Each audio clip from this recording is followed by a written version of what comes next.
what did you get into after school? Oh, Dad wanted me to come on the farm and help him there, but which I did do for a couple of years, but I didn't really like farm life, and certainly not bending down and picking peas and beans, which he also had planted as well as citrus. So then I applied for a job at Greywill Motors, which was the Ford dealership in Gosford. Greywill? Greywill, G-R-A-W-I-L-L. I became the Bowser boy at the service station. Right. I liked that, and I liked handling the spare parts and selling spare parts and cataloguing it, and then an ad appeared in the paper for Parsons Garage, which was further north, which for a parts manager, and I applied for that and got that job. So I managed that for 2 or 3 years, and I was very happy with being in the motor trade. And then I said to Dad, we've got to look around for a service station. We looked at Katoomba, we looked at the entrance, and then to buy one. To buy one and run it. And then I went into the estate agent in Gosford, Ashwell and Carroll. And Vin Carroll said, well, he said, we've got something in the drawer here. I'm not allowed to advertise it, but you might be interested in this. And it was Regal Motors, the standard Vanguard agent, and also Ferguson Tractors. In Gosford? In Gosford. So you'd been looking all over New South Wales almost? Oh, no, only as far as Katoomba. That's a long way away though. Yeah. And you suddenly found it right next door? Yes, and when we bought it, people said we'd done the wrong thing, we're too far out of town. Oh really? It was up Mans Road, was it? Up Man Street, opposite where the Mercedes dealer and near the Nissan dealer is today. Dad was always a person that wanted to work on his own. He wanted to be the employer, and that was drilled into me. So then we both joined forces together in the motor trade. Were you, all through that period, were you like many young boys fascinated by cars? I mean, did you... oh, yes. Did you love engines, and did you drive your dad's truck around before you were old enough to have a license, for example, or way? And oh, yes, I'd drive it around the farm, the utility. When you were very young, huh? Yeah. Yeah. So, but you weren't a car fanatic, were you? In a way, you became one later when you got into the rallying. But yes, no, I wasn't at that stage. And then after we bought the business, that was the start of rallying cars, racing cars. Everyone was pretty enthusiastic about that.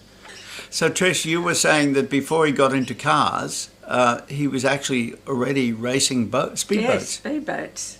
Fast, anything fast. Really? Yeah. He loved speed? It wasn't sailing boats. No, he loved speed. I think so, yes. Were you worried at all about him having crashes and so on? No, I don't think I was, because you're young and you think they're infallible, nothing's going to happen to them. And you there weren't any crashes really, were there? No, not in the speedboat. I mean, how many raced? There was quite a few. Oh, yes, and we used to go to... And who had boats? Bert Hunter from over the road. Yeah, Bill Plume, Kevin Booth. Kevin Booth. It was, we used to race on where Iguana Joe's is. That was the clubhouse that we built. Quite a club, a lot of... And I was the first Commodore of that. Right. Stayed there for 10 years and retired in 1970. So were these pencil-thin boats? What were they like? The big outboard motors or internal motors? No, Kevin Booth had an outboard motor. Ours was an inboard motor powered by a Vanguard 4-cylinder engine, and the name of that was Oh Babe, which come about from, there was a song called Oh Babe that you used to rock and roll with. That's why we named it. And was he a good dancer? He was, yes. I wish he had kept it up. Really? He was. No, he was very good. We So- were good together dancing. Yeah. Tricia and I used to dance quite a bit in those years. Where would you dance? There was clubs or a pub or where? No, Oh, dance mainly in halls, wasn't Halls, yeah. it? Church halls. The memorial hall Yeah. at the entrance on it. That was a good big one there. That was a great night, that one. So could he throw you around? Oh, yes, yeah, knee to knee, through the legs.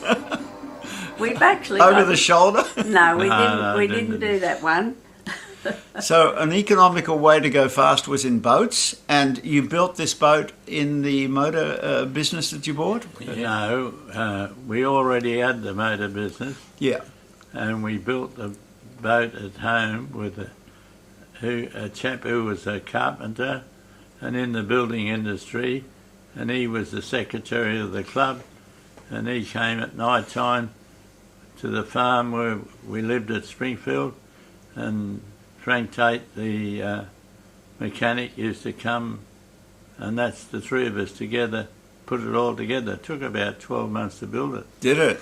Now let's go back to you got out of the one job, you got into the parts job at the other place, and then you convinced your dad this thing came out of the drawer, and here was the chance to buy. It was called Regal Motors, was it? Yeah, Regal Motors. And they had the license to sell standard car. Yeah, standard cars, standard Vanguards, Yeah. and also Ferguson tractors. Now, And of course that was quite a deal of Ferguson tractors, yeah, because I think in 1955 we sold a tractor a week, did you? 50 odd tractors, plus all the implements went Wow, with the tractor. that was a very popular tractor. Yeah. And what about the cars, the Vanguards? Were they also popular? Yes, they were reasonably popular, but not as popular as the Holden No. at that particular time, and that's how we come to sponsor. We drove one of our cars, fitted it out for the 55 Red X trial. You were trying to attract attention to its qualities and its Yeah. durability and so Yeah. on. So, because Holden was the big car of the era, wasn't it? It was. And Yeah. Ford? Well, Holden Holden was more so. Yeah. Holden was more so in those years. So, would you have, if you'd had the choice, preferred a Holden dealership back then, or you just No, wasn't? we were happy. I think Dad was, being a farmer, was very thrilled to have the Ferguson tractor, Yeah. which was a unique design, 3-point linkage, that allowed to maintain the plough at a certain level, and it was completely revolutionary. Ah, And at that stage, and Dad was very keen on that, so I went along with it. right. And so, how did it work? You had showrooms and cars on display and tractors and so on. People would. Yes. I suppose, in terms of outlay and investment, buying a tractor or a car was a pretty big deal, wasn't it, for people? Yes, I forget what the price was. It was around about £750, I think, for a Right. tractor. Then plus the instruments you wanted. There was a range of implements depending on what the farmer wanted to do with it. Yeah. And Ferguson, the distributor in Sydney, used to send a team around with these tractors. They'd drive them up from Sydney, and they'd have the Ferguson Circus out on a property where all the farmers could come and witness it. The Ferguson Circus. Yeah. What happened exactly? Well, It was they'd called come up that. and do It demonstrations. was demonstration, really. Yeah, but that's what they... They called it a circus, huh? Yeah, Ferguson Circus they called it. And there was an old farmer from Kulnura who was very interested, and after the demonstrations went on, he wanted to have a drive. He wanted to utilise it. So one of the demonstrators would walk alongside the tractor with him, and he was going down this road, and then all of a sudden there was a fence coming up. He stood up and grabbed the steering wheel, stood up and said, "Whoa, whoa, whoa." And very quickly the demonstrator turned the key off of the tractor. He thought it was a didn't buy horse. one. He thought it was a horse. Yeah, he didn't buy one, but he did about 15 months later. And so this would be a festive. These Ferguson Circus would be a rather festive occasion. Would be a barbecue and. Not so much a barbecue. You'd just have nibbles and eats and sandwiches and Right. And drink. yeah. It wasn't so much sausage sizzle or anything. Just drinks and Now you told me that you courted her at Evoca Theatre, No, Valencia Theatre. Valencia. Ah. Well, actually, I met her at the train. She arrived on Christmas Day from Campbelltown, and my sister was waiting there for her boyfriend. And the two girls, her and a friend, were standing over at the station. she died. My sister went over and said, "Are you waiting for somebody?" She said, "We're waiting for a bus, but the next bus doesn't come for an hour or two." There was just the two of us sitting on suitcases. And no bus. No bus, no people, no nothing. And there was this utility, and Shirley and this Malcolm were in it, and I said, Pat, my friend, I said, I'll go over and see what they know whether there's taxis or buses or how do we get to... We didn't even know how to get where Terrigal was. Mm. So they said, they had no idea. So then that's where they had their little chat together, and he said, if they pay a bus fare, I will take them to Terrigal. It's been the greatest story in our family that he charged me 2 shillings for, I think it was 2 shillings each. Really? I think Pat had to pay 2 shillings too. But anyway, then the next Saturday night we went in by bus to Gosford to the Valencia Theatre. And I said to Pat, hey, that looks like that fella that gave us a ride. Think so. Anyway, he came up after the pictures and said, did I want to go and have a milkshake or coffee or at the tourist cafe? Yes. You didn't go to we never went to hotels or anything like that. That was for, well, not bad people, but we didn't. Yeah. So he took us up to the milk bar. I don't know whether we had a milkshake or something, and he offered to drive us home, and we said, no, we've got our bus fare. We've got our bus ticket, our return bus ticket. Oh, that's all right, he said, I won't charge you this time.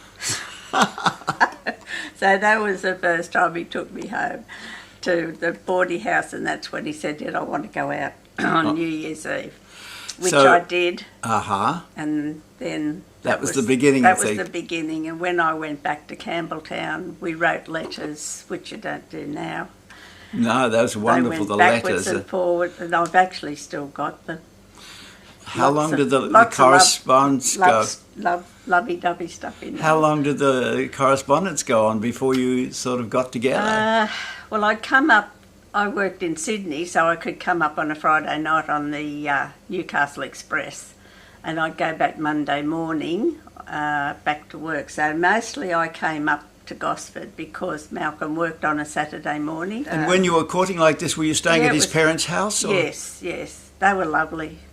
Grandma and Pop were the most lovely people you could ever meet. His mum and dad were gorgeous, yeah. And my mum,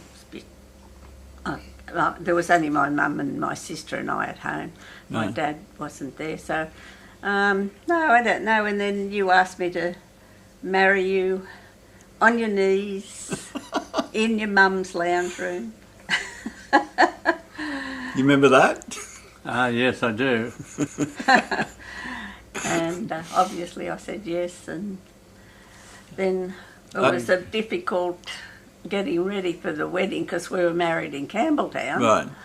So it was, and we mostly done by train, and he'd get your dad's ute occasionally and come down to Campbelltown for the weekend, but not very often. It'd be Saturday after work and go back Sunday night, so it was... And when did you actually marry and come up here to live then? Yeah, October the 16th, 1954. Yeah, but it was... I soon settled in, I think. Great. Well, I had to settle in because I got pregnant straight away. And then Malcolm went chuffing off on a Redex trial when Darryl was 6 weeks old, my first baby. So I had to settle in quick. Yeah. And they bought the Regal Motors, and he was starting a business. So it was all very hectic and wonderful. So now, another chapter. How did you get from this car agency into rallying, and why did that happen? Well, I suppose I was keen to get into the racing car industry, and so was my mechanic, who was my foreman at the time, and we were one of the enthusiastic onlookers to the 53 and 54 Red X trial, and we said we'd go in the 55, which we did. You were very impressed with how the impact that Red X had on the public interest, huh? Yes, and we said this would be good advertisement for us, for our business in Gosford, and so we had the car all sign written, car number 60 it was, and that was the first car trial all around Australia. Went right around 10,500 miles in 3 weeks. And the previous ones had not gone all the way round? no, they'd only gone to Alice Springs and then down south, and Okay. the two. And we were the provisional winner, but we lost it on a protest, and we eventually came third. So the car that you entered, was it in special in some way, or just had to be a standard model? Or Yes, all the Red X rally cars had to be standard cars that you would go in and buy off the showroom floor. Right. We were allowed to strengthen the shock absorbers, have different brake linings, and a couple of things like that, which were minor. Right. And you had confidence that the car would make it around the country? Yes, if we drove it correctly and didn't bash it through creek crossings, which there were many of them, and missed all the kangaroos that were on the route as you went around, because Shell had mapped all the route, and of course they put 44-gallon drums of fuel there, especially in the outback at places like Fitzroy Crossing and Halls Creek, where there would be an Aboriginal fella there on the pumping fuel into the cars as they required it. Right. So it was a big operation by the Shell Company and Red X. Red X became really famous throughout that.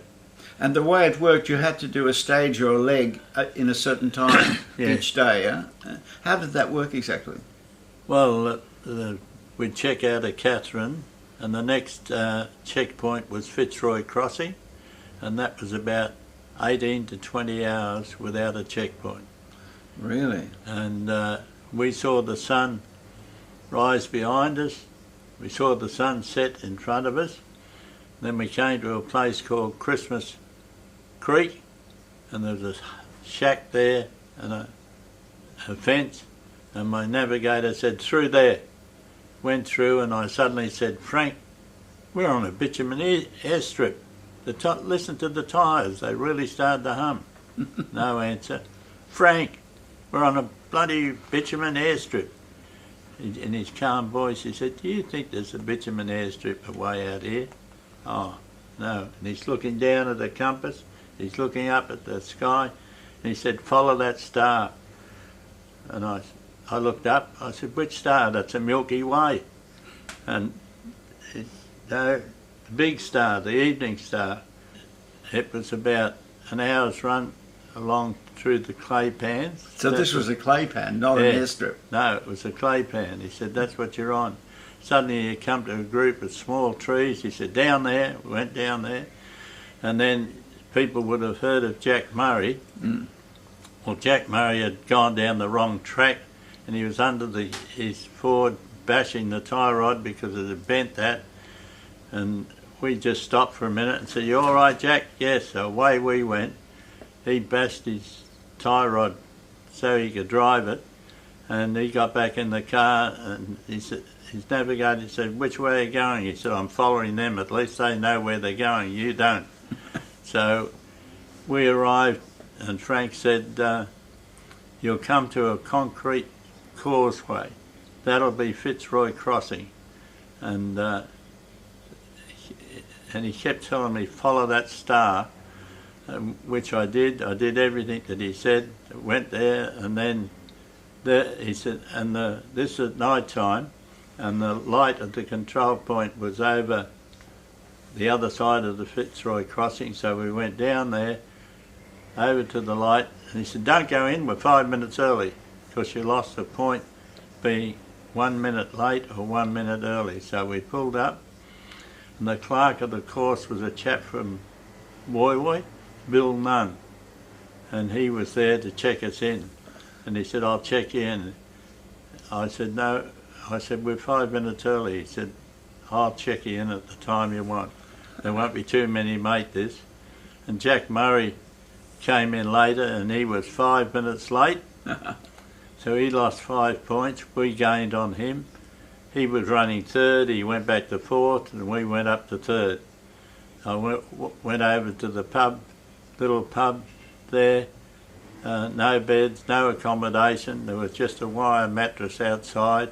And I said, Frank, I'll buy you anything you want.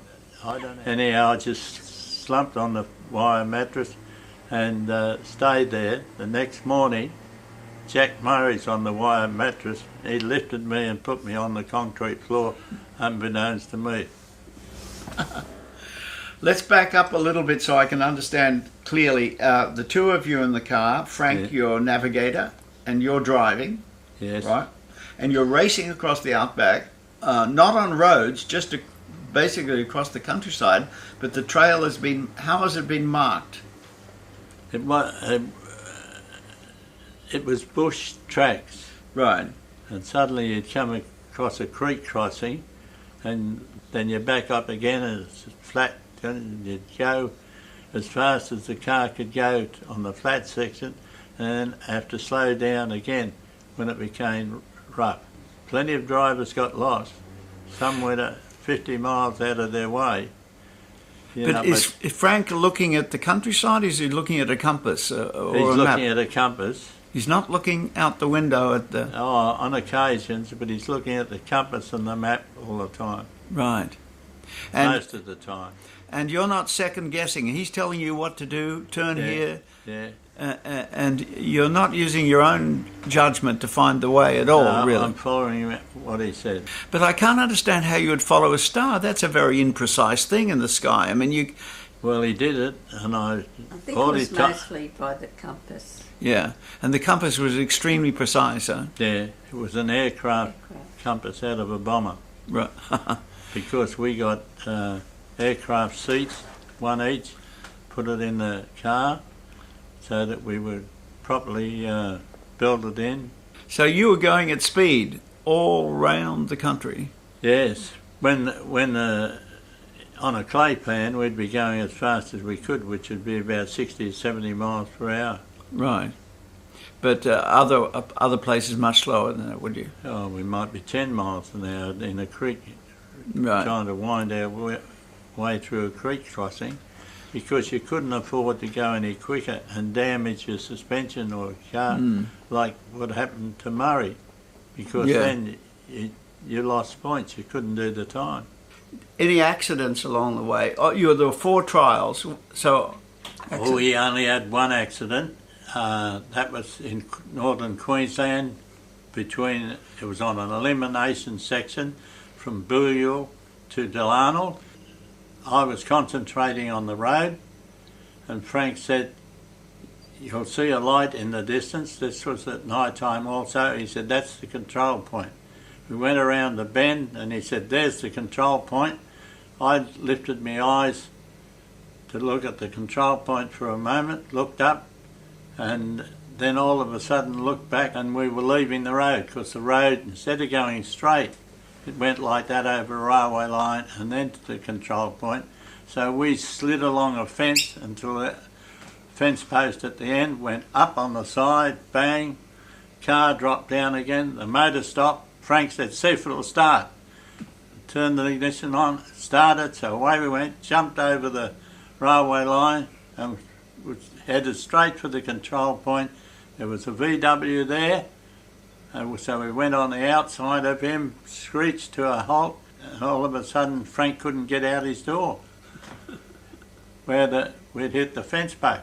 And then he handed me the logbook, said, go, go, go. I ran around behind the VW and I went on the table with yelling out my time, what was due there, and there was a 50-year-old cocky there. And he just said, you just made it, son. And what impacted that first win or provisional win have on your business? We lifted the sales of Standard Vanguard. Across the country? Well, it's certainly, yes, across the country it did. And certainly lifted the sales in our Gosford area, Gosford, Wyong area. Yeah. You had a story in relation to a doctor.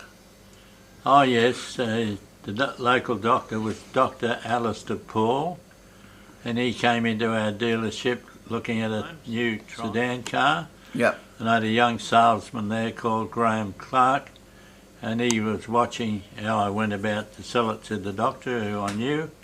And the doctor was mainly interested in the seat, the comfort of the car. So I was explaining all that to him and the adjustments and everything. And we went for a drive, and he come back and he said, I'll buy that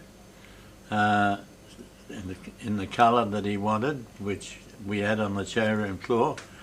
After he went away, my salesman said, you didn't tell him anything about the car. No, I said he was only interested in the seat. So when I sold him the seat, the rest of the car went with it. That's I good said, story. you've learned something, Graham. Go and apply it. And did he? Yes. Yeah, became a good salesman, didn't he? He did become a good salesman. No. The Vanguards were just such a solid car. Yeah. They were excellent. Yeah. At one stage we were offered the Toyota franchise, Yeah. and but my father said, we can't sell Japanese, no way. And So I bowed to my dad's wishes, and we didn't accept the franchise. later regretting it, huh? Oh, yes and no. Those things happen in business. Yeah. You can't always make the right decision, and I just respected my dad's opinion on that, Yeah. and I'm sure it would have been the same with VW. He wouldn't have wanted to sell VW, but being a POM and migrating out here, then I could understand that he, wanted us to stay with the British Motor Corporation. And in 1960, when Standard Cars got into financial trouble in Australia with Triumph and Jaguar, we were offered the BMC, British Motor Corporation franchise. So we took that, so we ended up with Minis, Morrises, Majors, Triumph, Jaguars. Well, the Mini really changed the image of the English car, didn't it? It made it did. much more exciting and modern and youthful. Yeah. Whereas the Standard wasn't a youthful, it wasn't a car that appealed to young people. It was a family car.